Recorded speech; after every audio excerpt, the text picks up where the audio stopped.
जय हिंद। आप सभी का स्वागत है बुंदेलखंड न्यूज 24 में। आपके साथ मैं जानवी। आइए चलते हैं झांसी की कुछ मुख्य खबरों की ओर। महामारी ने जिस प्रकार समूचे विश्व को शारीरिक, मानसिक व आर्थिक रूप से प्रभावित किया है, उसी प्रकार प्राइवेट टीचर भी बुरी तरह से प्रभावित हो रहे हैं। प्राइवेट टीचर फरवरी महीने से ही अपनी कोचिंग सेंटर बंद किए हुए हैं। इसके पश्चात लॉकडाउन शुरू हो गया था, जिसमें सभी प्राइवेट कोचिंग चलाने वाली टीचर की आमदनी बंद हो गई है। यही उनकी रोजी रोटी का साधन है। कोचिंग बंद होने के कारण उनका परिवार भुखमरी के कगार पर पहुंच गया है। इनके ऊपर अपने वृद्ध माता पिता के इलाज आदि की जिम्मेदारियां भी हैं। अधिकांश टीचर ऐसे भी हैं जो किराए का भवन लेकर कोचिंग सेंटर चलाते हैं। इनके भवन मालिक किसी तरह की राहत देने को तैयार नहीं है। भवन का किराया 5 महीने से दे रहे। यदि टीचर आगे आने वाले महीनों में किस्तों पर किराए देने की बात करते हैं तो भवन मालिक भवन खाली कराने की धमकी दे रहे हैं। इस प्रकार हम प्राइवेट कोचिंग सेंटर संचालकों को दोहरी मार पड़ रही है। बंद भवन का किराया देना पड़ रहा है और परिवार का भरण पोषण भी करना पड़ रहा है।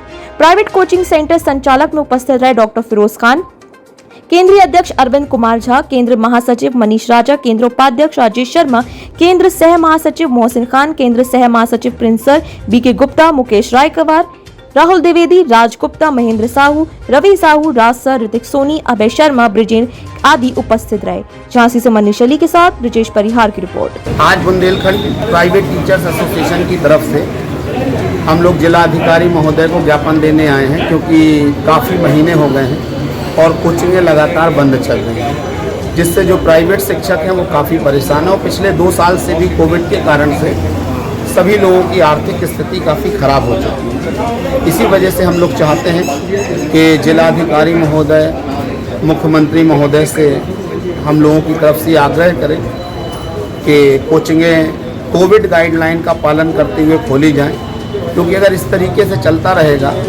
तो आर्थिक स्थिति बद से बदतर होती जाएगी। तो वो दिन भी आएगा जब टीचरों को हो सकता आत्महत्या जैसे जघन्य कदम उठाने पड़ गए। और ऐसी कई जगह से खबरें भी आ रही हैं, जैसे कानपुर में भी अभी एक टीचर ने, प्राइवेट टीचर ने आत्महत्या कर ली आर्थिक तंगी की वजह से।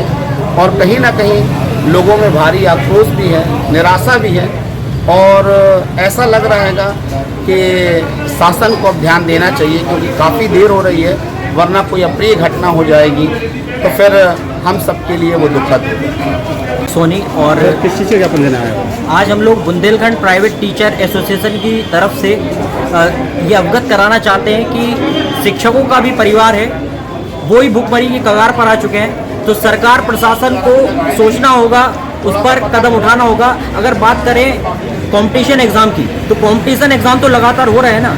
अब कंपटीशन एग्ज़ाम लगातार सरकार फॉर्म निकाल रही है, भर्ती की तैयारी करें, लेकिन अगर कोचिंग नहीं होगी तो बच्चे अपनी तैयारी कंपटीशन की कहाँ करेंगे। एकेडमिक की परीक्षाएं रद्द कर दी, बीएड की परीक्षा है और भी कंपटीशन एग्जाम की परीक्षा है, तो वो परीक्षाएं के लिए विद्यार्थी कहाँ पढ़ेंगे। तो कम से कम मिनिमम अमाउंट करके कुछ ऐसा रखा जाए कि कम संख्या में कोचिंग की अनुमति दी जाए, जैसे विद्यालयों में रखा जाता है उस तरह से रख कर कोचिंग में परमिशन दी जाए, ताकि वो बच्चे जो कंपटीशन की तैयारी कर रहे हैं, जिनका सपना है कि सरकारी नौकरी का, और सरकारी नौकरी की तैयारी करते करते उनकी 2 साल में उम्र 18 से, या जो भी फॉर्म होते 25 साल उम्र होती है, उससे अब वो बढ़ चुकी है। अब अगर सरकार फॉर्म अगर निकाल रही है तो फिर कंपटीशन की कोचिंग भी खोलना चाहिए, ताकि वो अपनी तैयारी कर सके। एकेडमिक बंद है, लेकिन कंपटीशन की तो कम से कम खोलना चाहिए। तो ये एक विचार है हम लोग का, और हम लोग यहाँ पर रखने आए हैं जिलाधिकारी महोदय।